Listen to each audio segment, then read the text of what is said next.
अस्सलाम वालेकुम दोस्तो, आउं आहियां मज़हर अली ऐं अॼु तव्हां सां ॻाल्हायां पियो मलेशिया जे ट्रिप ते।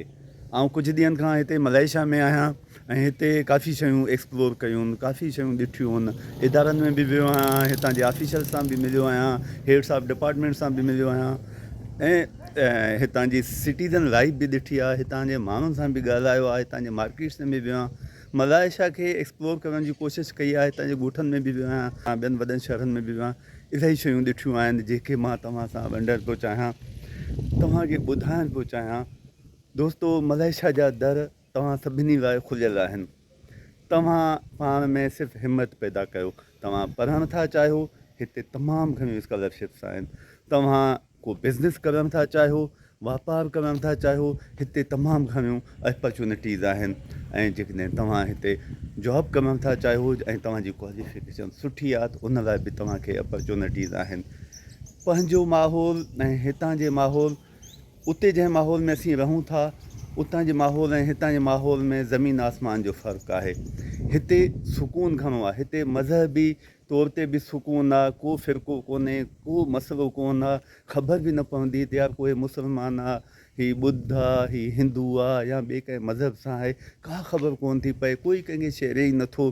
हिते जीअं त मलेशिया मल्टी रिलीजियस कंट्री आहे, मल्टी नेशनल कंट्री आहे। हिते चाइनीज़ आहिनि, तमिल्स आहिनि, तामिल जंहिंखे असीं चऊं था, ऐं मले पान आहिनि, ऐं इवन पठान आहिनि, ॿियूं क़ौमूं इलाही आहिनि। पर कॾहिं को हिननि जो झगड़ो न थियो आहे। झगड़ा ईअं थोरा घणा विच में थिया हुआ, चाइनीज़ ऐं मले जा थिया हुआ, पर उन ते कंट्रोल थी विया। पर हिते सुकून आहे, दरवाज़ा खुलिया पिया आहिनि। तव्हां ॾिठो हूंदो आहे दरवाज़ो खोलिया आहिनि, केॾो ई नंढो दरवाज़ो आहे। हर माण्हुनि जा हिते नंढा दरवाज़ा आहिनि। तव्हां ॾिसो मुंहिंजे बैकग्राउंड में डिफरेंट हाउसिस आहिनि, उन्हनि जा घर ॾिसो, नंढा घर आहिनि, सुकून सां रहनि था, फैमिली सिस्टम आहे। इन ते आउं तव्हां सां ॻाल्हाइण पियो चाहियां त तव्हां इन्हनि अपॉर्चुनिटीज़ खे हासिलु करियो। मां तव्हांखे कुझु इलाइक़ा बि ॾेखारींदुमि, पर हिन वक़्तु आउं आहियां परीत राजा में। परीत राजा हिकिड़ो नंढो शहरु आहे, बातू पाहत हिन जो हिकिड़ो डिस्ट्रिक्ट आहे, जेको जोहर में अचे पियो, जोहर बारो उन में अचे पियो। त ॾिसो हिन जो नंढो ॻोठु निमा शहर बि केॾो डेवलप्ड आहे, केॾियूं हिननि वटि आसाइशियूं आहिनि। हिते जॾहिं खां मां आयो आहियां ख़बर बि न पई त बिजली बि वेंदी आहे, पाणी बि डिस्कनेक्ट थींदो आहे। हिते कंहिं घर में मोटर नज़र तव्हांखे न ईंदो, पाणी कीअं पियो अचे, सभु ऑटोमेटिक सिस्टम आहिनि। पीअण जो साफ़ु पाणी मिले थो ऐं ॿियो पाणी मिले थो, ॿिया हर क़िस्म जा रिसोर्सिस आहिनि। मलेशियंस तमामु घणा फैसिलिटेटेड आहिनि, तमामु घणा फैसिलिटेटेड आहिनि। तंहिं करे हू रिलैक्स तमामु घणा आहिनि। हिते उमिरूं बि वॾियूं आहिनि, बीमारियूं घटि आहिनि, तमामु घणा हिते मसइला ई कोन आहिनि। जेकॾहिं आहिनि बि त उहे ईअं सॉल्व थी था वञनि, ख़बर ई न आहे। रूल्स आहिनि, हर शइ पंहिंजे रूल तहत हले थी। हितां जी मस्जिदनि में ख़ुतबा मौलाना पंहिंजे हिसाब सां न ॾींदो, पर हिकु फॉर्मेट आहे हिननि जो, उन फॉर्मेट तहत हिन खे ॻाल्हाइणो आहे। त इन हवाले सां हीउ ॾाढो सुकून वारो मुल्क आहे। जीअं त हीउ बि मुस्लमान मुल्क आहे, पर हिते तव्हांखे लॻंदो न त मसइला आहिनि। असांजे मुल्क में तव्हां ॾिसो फ़िरके वारे ते मसइला, क़ौमनि जा मसइला, समाजी मसइला ऐं ॿिया इलाही मसइला आहिनि। असीं कम्यूनिटी ते अची विया आहियूं ऐं हीअ नेशन ते कमु था कनि। हिते वन नेशन जो कॉन्सेप्ट आहे। मलेशियन मीन्स मलेशियन, हर माण्हू खे पंहिंजे मुल्क लाइ कमु करिणो आहे। त इन वे में हिते ॾाढो बहितरु कमु थी रहियो आहे। सो हीउ ॾिसो, असीं हिते रहूं था, हिन ॻोठ निमा शहर में रहूं था, पर हिननि जा ॻोठ असांजे शहरनि खां सुठा आहिनि, तमामु घणा फैसिलिटेड आहिनि, सिक्योर आहिनि। हिते चोरी जो त कंसेप्ट ई कोन आहे जो माण्हू जे ज़हन में को हुजे का चोरी बि थींदी आहे। नो, दरवाज़ा खुलिया पिया हुजनि, असांजा दरवाज़ा खुलिया पिया हूंदा आहिनि, लैपटॉप मोबाइलूं हर शइ पयूं हूंदियूं आहिनि। इवन ॿाहिरि पयूं हूंदियूं आहिनि, असां अंदरि वेठा हूंदा आहियूं, ॿाहिरि मीन्स ओपन आहे, गेट सफ़ा नंढा आहिनि, मोबाइल लैपटॉप्स पिया हूंदा आहिनि, असां कलाकनि जा कलाक अंदरि हूंदा आहियूं। जेका शइ जिथे पई हूंदी आहे उते ईअं ई पई हूंदी आहे। त इन वजह सां ॾाढो सिक्योर कंट्री आहे। अव्हां जेकॾहिं मलेशिया अचण जो इरादो रखो था, सभ खां पहिरियां त जेकॾहिं तव्हां तालीम लाइ अचो था त हिते UTHM आहे, UTP आहे, UTM आहे ऐं ॿियूं इलाही यूनिवर्सिटियूं आहिनि। यूनिवर्सिटी ऑफ मलाया आहे, तव्हां उन में अप्लाई कयो। हिते टेक्नोलॉजी में जेके एडमिशन थियनि थियूं, इंजीनियरिंग में, कंप्यूटर साइंस में ऐं बिज़नेस एडमिनिस्ट्रेशन में, त उन्हनि में त स्कॉलरशिप आसानी सां मिली वञे थी, पर सोशल साइंसिस में स्कॉलरशिप घटि मिले थी। मसइलनि तव्हां इंग्लिश में अचण था चाहियो या सोशल साइंसिस जे ॿिए कंहिं डिपार्टमेंट में अचण था चाहियो त उन में स्कॉलरशिप घटि आहे। उन में तव्हां सेल्फ ते अची सघो था। हितां जी फीस तमामु घटि आहिनि, त तव्हां उन हवाले सां कोशिशि कयो हिते एडमिशन वठी सघो था। तव्हां जेकॾहिं हिते बिज़नेस करणु चाहियो था त बिज़नेस वीज़ा वठी सघो था, ऐं हिते बिज़नेस जाम आहे, स्पेशली फूड जो बिज़नेस तमामु घणो आहे।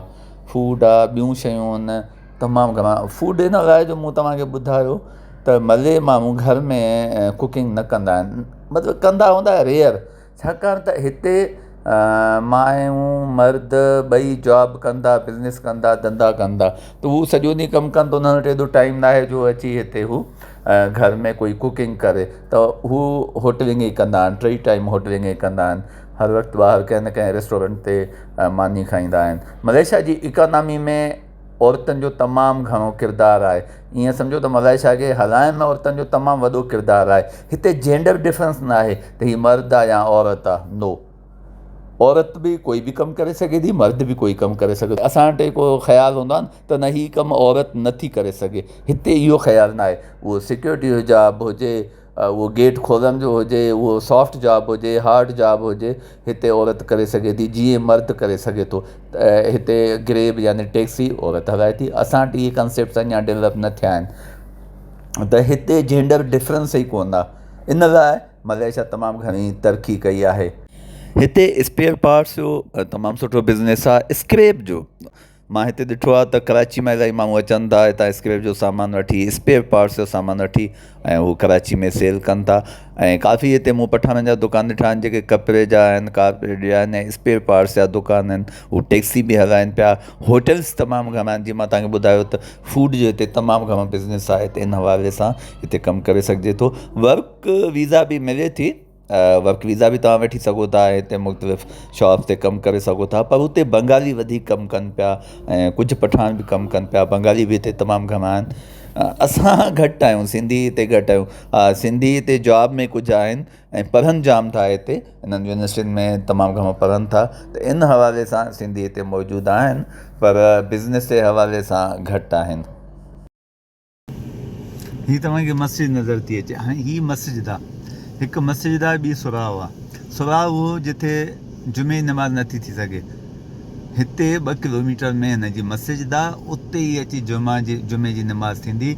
हर घिटी में जुमे जी नमाज़ न थींदी। ऐं असां वटि घिटी में 7 फ़िरका आहिनि, 7 मस्जिदूं हूंदियूं।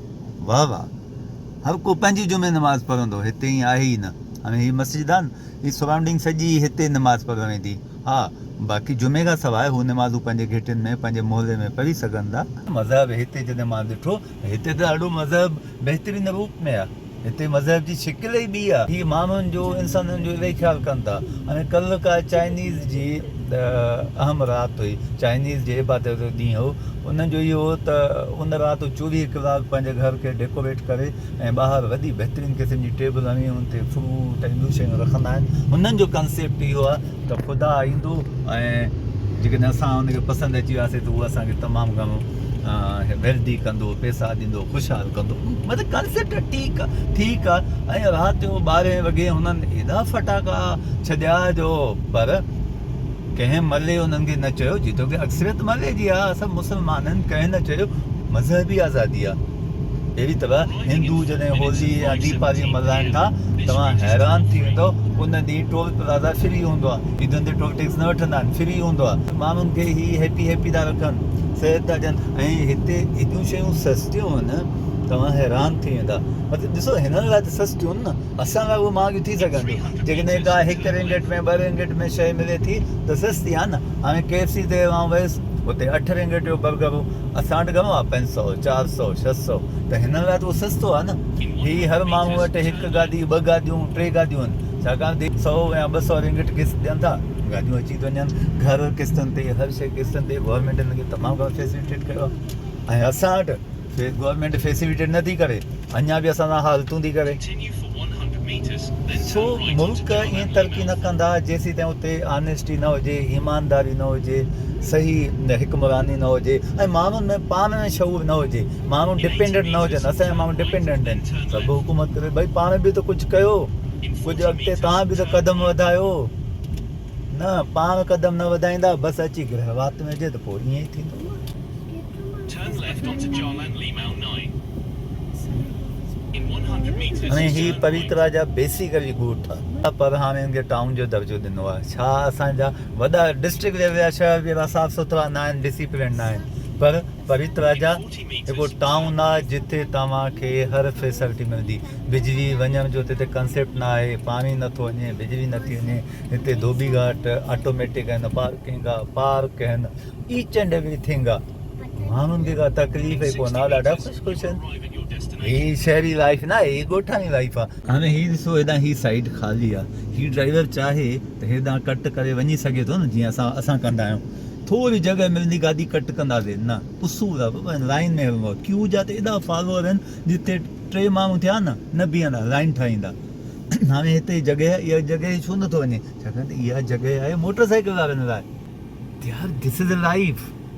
सो दोस्तो, अञा मूंखे तव्हां सां इलाही ॻाल्हियूं करियूं आहिनि, पर हिन वक़्तु हिन वीडियो खे कयूं था ख़तमु, छाकाणि त इलाही डिघो थी वियो आहे। हीउ शाम जो टाइम आहे ऐं पंहिंजे ॿारनि सां गॾु हिकु पार्क में बीठो आहियां। हीउ पार्क हिकु ॻोठ जो पार्क आहे। बहरहाल पाण मिलंदासीं वरी कंहिं ॿिए वीडियो में। पंहिंजो रखिजो घणो ख़्यालु, तेसीं ताईं अल्लाह वाही।